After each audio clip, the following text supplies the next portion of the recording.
Hello and welcome to Spencer's Library. I'm Claudia and this is my March wrap-up. As always, I want to start by recommending 3 booktubers with under 500 subscribers that I have been enjoying this month. Links to these channels can be found in the description box.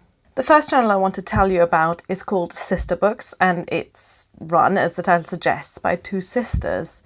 Kirsty and Jess are probably the youngest booktubers that I'm subscribed to, and they read very different books to me, but the channel is still a lot of fun to watch. Most of the time it's Kirsty trying to talk about books while Jess is goofing around in the background, and these two are just absolutely hilarious together and really good fun. Actually though, they're both pretty prolific readers and have a lot to say about the books that they read. The next channel I've been loving this month is Wilde Book Garden. This is run by Carey and she covers a lot of different topics and different types of videos. She does reviews, wrap-ups, discussions, tags, all sorts really. I love how articulate and well-spoken she is, and she always has so many interesting things to say about books. Her taste in books is also pretty varied, from YA to classics with everything in between. One of my recent favourites of hers is her Oscar Wilde appreciation video, which is like a sort of intro to Oscar Wilde, but she also talks about what she loves about his books, and I like her enthusiasm in that video. It is just beautifully done. And lastly, I want to recommend SarahTheBookGeek.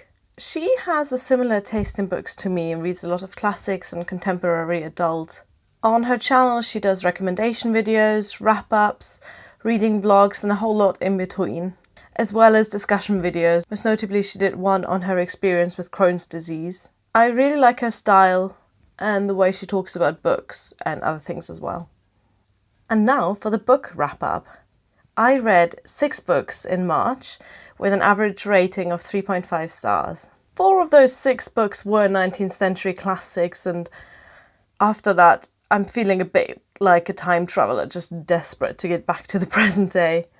The first book I finished was Belinda by Maria Edgeworth.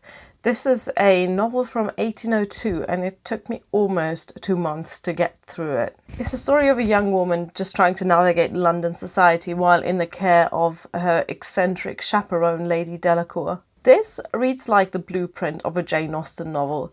There's a pushy aunt who's just desperate for her niece to make a good match and marry a rich gentleman. There's a dashing single man with a dubious past and dark secrets. There's drama, there's comedy, there's a bit of social commentary thrown in. A big theme of this book is gossip and truth and how destructive gossip can be, especially for women. I particularly liked the character of Lady Delacour, who's really funny, really witty, and has a taste for the melodramatic. She's presented as a character with many flaws, and she probably goes through the biggest change in the book. The book is also about the relationships between men and women. Belinda, the main character, is a no-nonsense kind of girl, although she also has to grow into that. Lady Delacour completely regrets her marriage to a rich aristocrat, and she enjoys a bit of extramarital flirting to vent off her frustration with her husband, but realises by the end of the books that relationships can work if both people work with each other. I like how realistic the friendship between Belinda and Lady Delacour is. They have fights and they fall out big time a few times in the book, but they know what they value in each other, and there is such a bond between the 2 women that I rarely see described well in books. Overall, Belinda was a fun read, but it certainly wasn't gripping.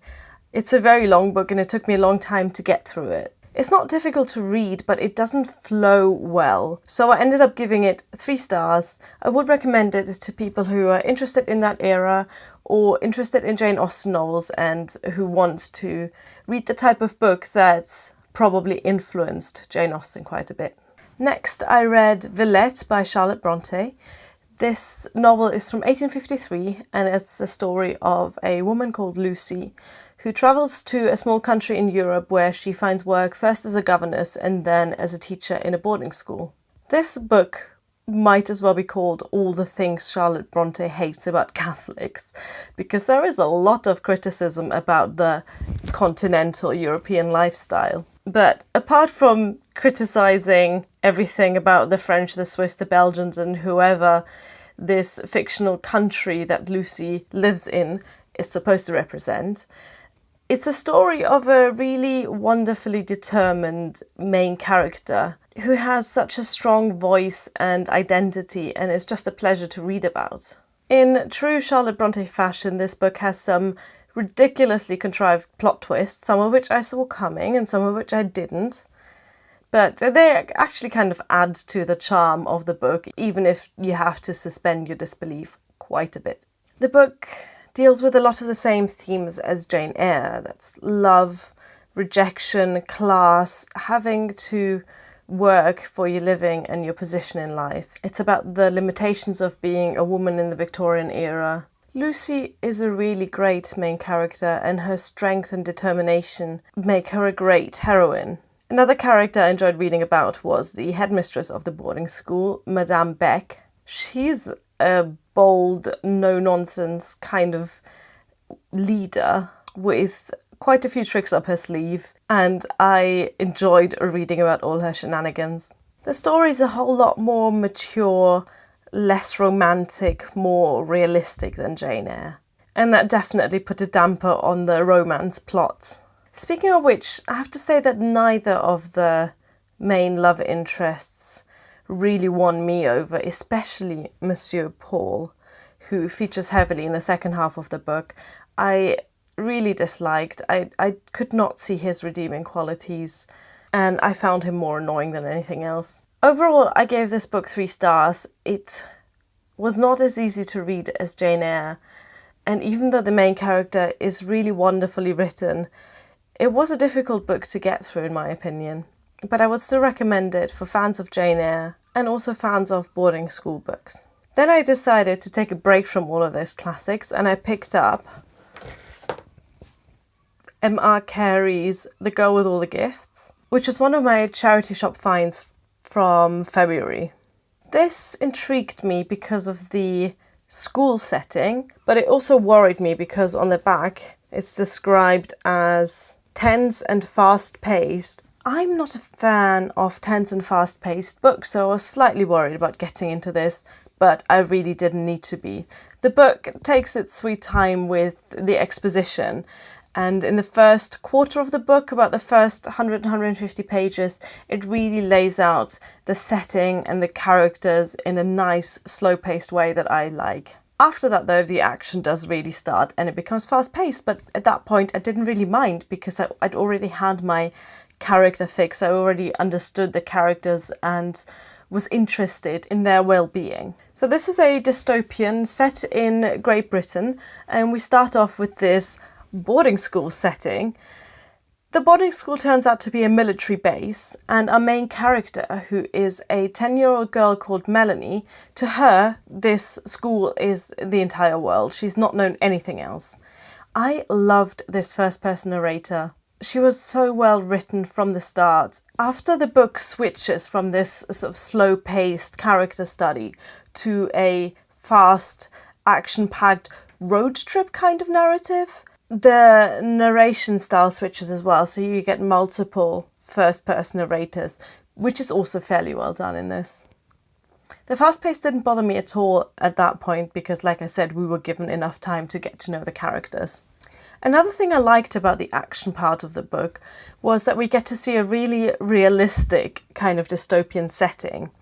So it's set in the near future, and we still get to see the ruins of our current time, of infrastructure, political systems, and culture as well.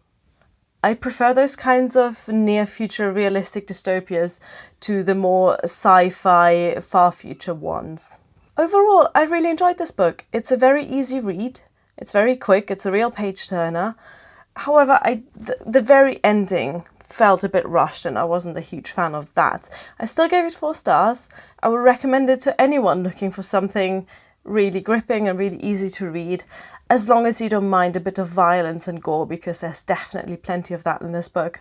Next, I finished Mary Shelley's Frankenstein. I read this as part of my 1818 novel project and also as part of a read-along hosted by Novelty Corner. I did a separate discussion video of this book, so I'm going to link that here and not go into detail in this video, but it did surprise me and I did really enjoy it. I gave it 4 stars and I would highly recommend it, especially if you're someone who's a little bit intimidated by classics but trying to get into them. This is a good one to start. It's quite short, it's well written, it's approachable, and we all know the basic storyline of the book. After that, I finished my audiobook pick for the month, which was Grit by Angela Duckworth. The audiobook's also read by the author, and she does a really good job of it. So sometime last year or 2 years ago, I heard her interviewed on Freakonomics podcast, and then earlier this year, Scott from Book Axe recommended this book in one of his wrap-up videos. The book is a non-fiction about the personality trait of grit, which Duckworth calls a combination of passion and perseverance, which is supposed to motivate people to work hard at various things and get better at them. I'm not doing as good a job of explaining this as the author does, obviously. I'm usually quite wary of these kinds of self-improvement books because more often than not I find that they present a really unrealistic kind of quick fix hack type advice that, like, if you do this one little thing it will change your life forever. And we all know life doesn't really work like that. And Angela Duckworth knows that as well. She is a behavioural psychologist who has researched this phenomenon of grit for many, many years. She talks about her own research as well as other people's research and mixes that sort of sometimes quite dry, fact-based evidence with some anecdotal evidence, stories and interviews. I love how she always makes clear which of her conclusions are based on evidence and which of her conclusions are based on anecdotes and guesses. Overall, this was really well written, interesting, useful. I'm definitely going to listen to that one again, and I gave it 4 stars. The last book I finished this month was Faust Part 1 by Johann Wolfgang von Goethe. Here it is in my little yellow Reclam edition. I read this along with Miriam from Between Lines and Life. She hosted a series of videos and blog posts about this book where she discusses various aspects of it. I'll link the first one of those in the description box. This is a play from 1809. It's like the quintessential German classic. I found it difficult to get through this book, and that's mostly because of the verse form, I think. Once I got into it a bit and got into the flow of it, I really appreciated the beautifully written dialogue and monologues, as well as the really fascinating and tragic story of this old academic who makes a deal with the devil and then ends up basically destroying the life of a innocent teenage girl. Reading this made me realise that I really do need to see a theatre production of it, at least a recording of a theatre production, because I've never seen this played out on a stage. Overall, I gave this book 3 stars, and I know I'm going to get back to this and read it again and try and understand it more. So these were all the books that I've read in March. Now it's time for just a quick non-book favourite, and this month it is my new... Can you see it there? There is my new lapel microphone that I bought on Amazon for a whole £6.90. I'll put the link in the description box as well. This allows me to film on my phone, which means that I can film in slightly better image quality. Unfortunately, the sound of the microphone isn't the best, as you can hear. It does come out slightly muffled compared to my other USB microphone. But I think it's fine. It does a decent job. YouTube is just a hobby for me, so I don't want to invest too much money into it. Getting this microphone is like the cheaper alternative to getting myself a proper camera. So I'm quite happy that I went for the microphone instead. This was my wrap-up for March. I know a lot of experienced YouTubers are getting bored of making wrap-ups, but I have to say I absolutely love this format. I like talking about the books that I've read and looking back on the reading month that I've had, and I like reading your comments about which of these books you've read or want to read or how your month went, so please leave those down below. Hope you enjoyed this video as much as I did. Thank you for watching. Bye!